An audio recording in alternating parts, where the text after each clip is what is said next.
It's often a good idea, probably generally a good idea in fact, to sketch vectors in these situations.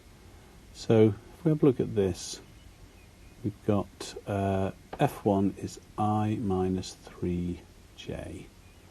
So this means that if it started here, say, we're going 1 in the I or x direction, and then 3 in the negative j direction or the negative y direction. So we'd have a vector something like that. And that would be f1. Now f2 does p in the I direction and 2p in the j direction. So what that means is if we do the 1 in the I direction, which we've already got marked, and then we do 2 in the positive j direction, then f2 will be somewhere along this line. That's the direction of f2. We don't know what length that will be because that depends on p. Okay, so we've got our two forces marked on. F1 is in green because that's just shown the direction, whereas F2 is in green because it only shows the direction, whereas F1 is an actual representation of the side of it. So, if we have a look at part A, find the angle between F2 and J. I've just realised I've misled you with that because that should say F2. Okay, so if we put a J vector on, that's going up there. These vectors should be underlined as well, so I'm being a bad student at present. The F2 doesn't need to be underlined because that's only showing a direction, it's not actually a vector. So we're looking for this angle here. Okay, now that angle is the same as this angle, and this length is 2 and this length is 1, and that's a right angle triangle, so we have the opposite is 1 and the adjacent is 2. So we can say that tan alpha is the opposite of the adjacent, so alpha is tan to the minus 1 over half, which is 26.6 degrees to 3 significant figures. Notice here that it would have been fine to talk about tan alpha being p over 2p. So if we'd drawn a representation of the actual vector, we would have had 2p going up and p going across, but of course that would have cancelled to give us a half, which would then have fed back into the previous working. Now for part B, we are saying that R is equal to the resultant of F1 and F2. What that actually means is that R is F1 added to F2. And we're given that R is parallel to I. So if R is parallel to I, this tells us that R must be something, we don't know what yet, something times I plus nothing times j, or as column vector alpha and then naught. Now what that means is that on our diagram we can actually put the direction of F2 coming from the end of F1 because we're going to add it on. So that's our direction of F2, and what we need is we need a value of p that is going to mean that this goes up to there, which is the continuation of the I direction. So this means that this one here, F2, is going to be p 2p, and we just have to find out what P is. So as a vector equation, what we have is, for R, we have F1, which is 1 minus 3, plus F2, which is P 2P. Once we've added them up, we have 1 plus P and then minus 3 plus 2P. But we know that the minus 3 plus 2P must be 0. So, minus 3 plus 2P equals 0, tells us that 2P equals 3 and P equals 3 over 2. And therefore, our resultant would be 3 over 2 plus 1, so that's 3 over 2 plus 2 over 2, which is 5 over 2 and 0. Of course, we didn't need to work out the value of R because the question was simply asking for the value of P. Geogebra works really well with vectors. We can do vector stuff on it. We can even do 3D vector stuff, which I'm not going to look at in this video.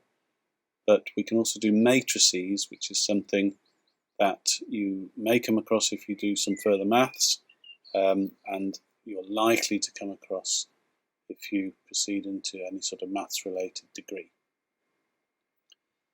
And you can see on this is the Algebra View, so this shows us the objects that we've made for this Geogebra app, and you can see that they are actually stored as vectors.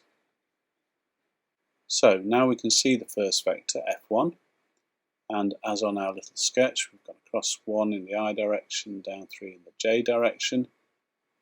In this situation, we've made it a vector starting at 0, 0, but it doesn't have to. The vector is not fixed in any position until we fix it.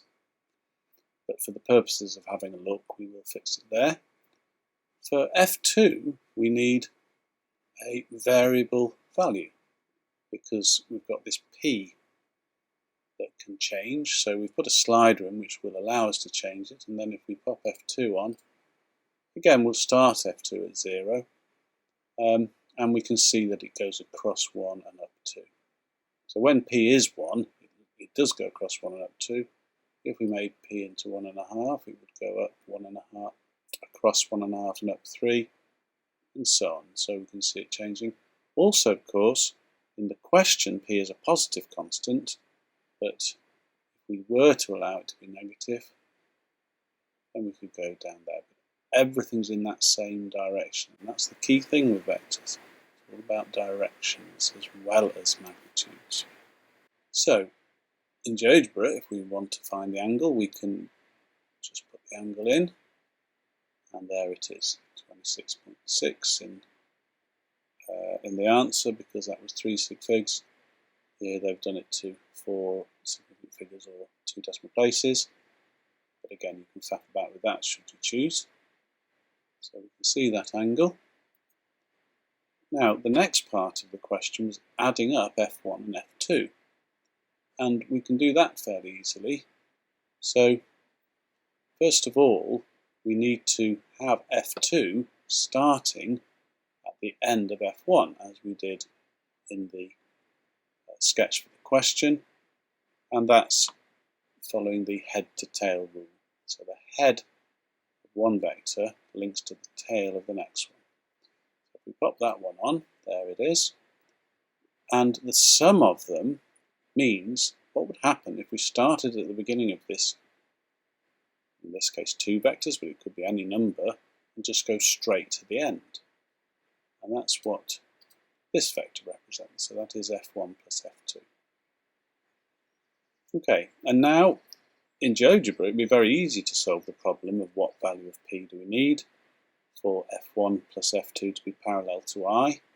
We could just change it until that black vector goes in the direction of I. And there we are. Whoops. There we are. We have our P equals 1.5, and sure enough, F1 plus F2 is going in the I direction. Now, the beauty, or one of the beauties of any sort of dynamic software like this is we can play around with other things. So what value of p would we need in order for f1 plus f2 to be parallel to the y-axis, or to the j vector?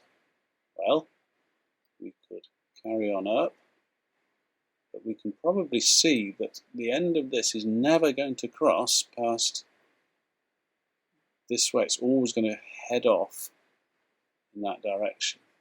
In order to have this parallel to the j direction, we're going to have to go off the other way. And down we go.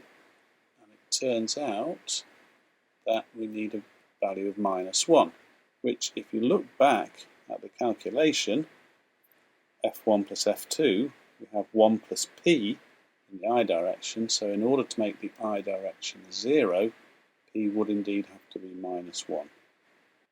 Now, another thing to look at here is what sort of physical situation might it be interesting, might we want to have something, some vectors adding up into a certain direction. And we can imagine pushing an object, so we're able to exert a force in this direction, but we want the object to travel in this direction, so in the I direction. Well, if we exerted the force F2 at the same time as F1, that would indeed mean the object moved along in the I direction. So in that sense, if we take that one away, then what we're saying is that if we added the red and the green both applied at the point 0, 0, that would give us a resultant force of F1 plus F2, the length of that vector, in the I direction. And you can do this just where you're sitting, probably, because if you've got a calculator, put that on the desk and then point your fingers in on two of the corners and push, then you'll find that even though each finger is pushing in a different direction, together they will move the calculator away from you if you push at the right angles and with the right, roughly the same force.